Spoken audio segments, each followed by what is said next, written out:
One day, a local restaurant notices that its business and revenue are both down.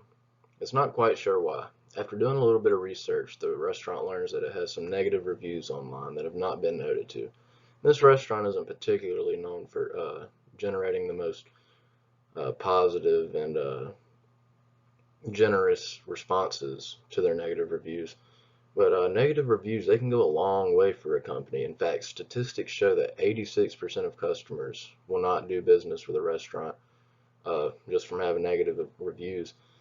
So negative reviews can go a long way, but in turn with that, so can positive reviews. One single increase in a star on a restaurant's five-star review scale can increase revenue by 5 to 9%. So, reviews are a huge part of a company, and how they present themselves can really help. Fresh, fulfilling, reflective, efficiency, safe, and happy. The ultimate standing in our mission statement of the company. Two brothers by the name of Devin and Stanley Sy, who are from Chicago, graduated from the University of Chicago's School of Business back in the 1980s, and that is a top-rated school of business in the country. What started their mom and dad had a little mom and pop restaurant, and the brothers, after graduating, they wanted to help expand and grow the restaurant. Well, after being very successful doing that in the 1990s, they established Premier Lanier Solutions. They had many years of being dominant and being on top of the market, and they had many huge customers, including Longhorn Steakhouse, Olive Garden, and even Fogo de Chao. After a year, they won various awards through the years, including Global Leader Award and the Leadership Marketing Award. So I mean, they were up there with themselves. They decided, they wanted to return home to their roots and get back to where it started them in the first place, which was helping mom and pop shops achieve their dreams and grow. So it shows that they really care about their customers and they're genuine people that, really want to make a difference. My name is Logan Cox. I'm an expert consultant with the company. Um, my personal expertise and knowledge for helping the restaurant improve their image and customer service and communication. Um, I I'm heavily into the social media portion of things. And so basically, what I like to do, I like to go in, start from the bottom, start correcting the wrongs, and getting that knocked out first, and then using social media to expand and help the company reach new customer bases while still reaching the pills of their normal customer base and being able to grow wholly as a company. The restaurant that I chose to review is Sprayberry's Barbecue Restaurant. They're a local owned family restaurant. They've been in business since 1926. It's nearly a century of serving the town barbecue. They are they have a broad selection of barbecued foods, like brisket, pork, chicken, smoked stuff, classic sides, mac and cheese, green beans, mashed potatoes, etc. And the reasons people choose to dine in at this place is because they enjoy the food and the history of the place, and it's been around for so long. They have two local competitors, which is Dunk's Barbecue Kitchen and the Oink Joint.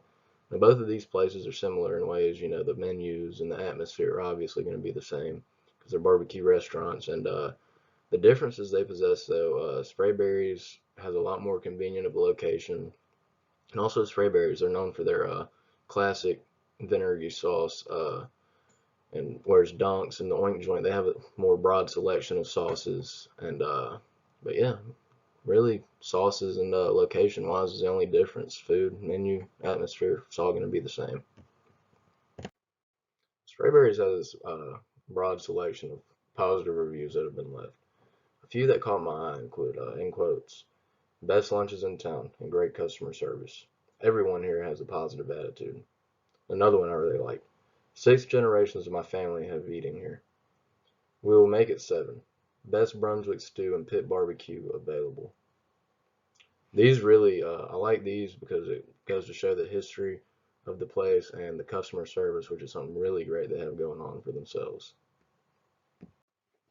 So touching back on some of the more positive reviews that Sprayberries has, this one here, I know I mentioned it in my last video, but it really just goes to show the history and how many families have enjoyed the restaurant over nearly the last century. But another review that I have here in quotes that really caught my eye was Great vinegary sauce.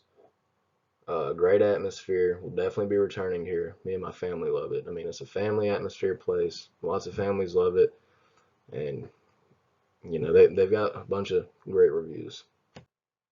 So I know we talked about all the positive reviews and great things people had to say about Sprayberries, but in turn to that, of course, there's going to be negatives. As much as I hate to say it, some of the negative reviews that they have left or have been left caught my eyes. Include these quotations: "Good in the past, horrible now. Barbecue was greasy and lacked flavor. It was a nice step back in history, but I will not be returning." And another one: "I know this place is historically great. However, some traditions should just stay in history. Mac and cheese was very concerning, and the sauce was very strong, hiding the taste of the barbecue." Those negative reviews, they seem to all be pretty consistent. It's really just seems to be food wise that people aren't liking. I mean, customer service and everything else, no complaints at all, but food wise is the negatives. So touching back on some more of the negative reviews left for Sprayberries, the positives and the negatives contradict each other. If people like it, they really like it. If they don't like it. But like I said, a lot of people, the only thing knocked on is the food, really. I mean, no complaints about the atmosphere, the customer service, or any of that, or even wait times. But another complaint that really caught my eye was service was great, but ribs were $20 and tasted dry and old, and sandwiches were soaked to the point where they were falling apart with barbecue sauce. So I definitely think price wise and just staying more consistent with the food. Uh, that's their biggest thing. But those are the negative reviews. Some of the opportunities that Sprayberries has going for themselves. I mean, they have an opportunity to be a staple in the community for another 100+ years. They have great customer service, great atmosphere. So if they can keep that up and keep things on top of that, they'll continue to be successful. They have short wait times. And going back to the food, the people that love it, love it. The people that don't, they don't. But a big thing is the barbecue sauce, their classic vinegar barbecue sauce. People that love it, I mean, they think it's the best barbecue sauce in town, but a lot of people don't. So, I think that sauce is hit or miss. But I think if they expanded their selections of sauce, that would be a huge opportunity and help them flourish. Um, they have a big customer base that tends to be a little bit of an older crowd.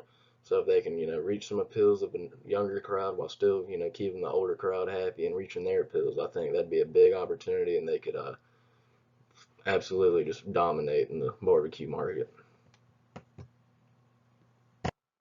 So some of the threats that Sprayberries is facing, from what I've seen from the reviews, is some people are very unhappy with their prices, especially with the quality of the food. One thing I noticed knocked on a lot was their mac and cheese. People said that it's terrible, and something that simple could cause customers not to return. So I mean, that could be touched on. Flavorless food. It's a big concern. Soggy, wet food, and something that needs to be addressed. And it goes back to the consistency factor. It sounds like it's kind of hit or miss.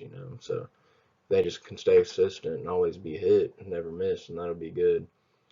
And like I said, the sauce, touching back on that, a lot of people say that the sauce is the only thing that turns them on. So if they could, introduce some new house homemade sauces that they made as good as their other one, then I think they'd be fine. But those are a few of the threats that they face as a restaurant. In conclusion, managing your reviews is highly, highly important. It can lead to success or doom of the restaurant. As I said earlier, statistics show that negative reviews can affect 86% of customers to not want to do business with that company or restaurant. And on the positive side, a single increase in a star of a review can lead to 5 to 9% revenue increase. I uh, I think you could strengthen your positioning and encourage more people to dine at the restaurant by fixing the flaws of the inconsistent food items, by introducing some new sauces, and really just touching up on that whole food deal. That's the biggest knock that I've seen in the sauce. So knock that out, and you're good. Customer service and atmosphere wise, you're killing the game. I've enjoyed helping you guys a lot working with this. I've always enjoyed your restaurant, and I plan to continue to enjoy it. and I hope to see some positive increases in those reviews, and touching new customer bases and everybody enjoying your restaurant. You can contact our company after the presentation via email. We'll leave a business card with emails and phone numbers on them that you can contact us at. And we will leave a hat for you guys to take with you with the company name on it, to maybe have a reminder as to, why we're here, and maybe you guys can utilize us. And thank you to all. Thank you as a client for using me, and I hope to see some positive in turn. I mean it from the heart.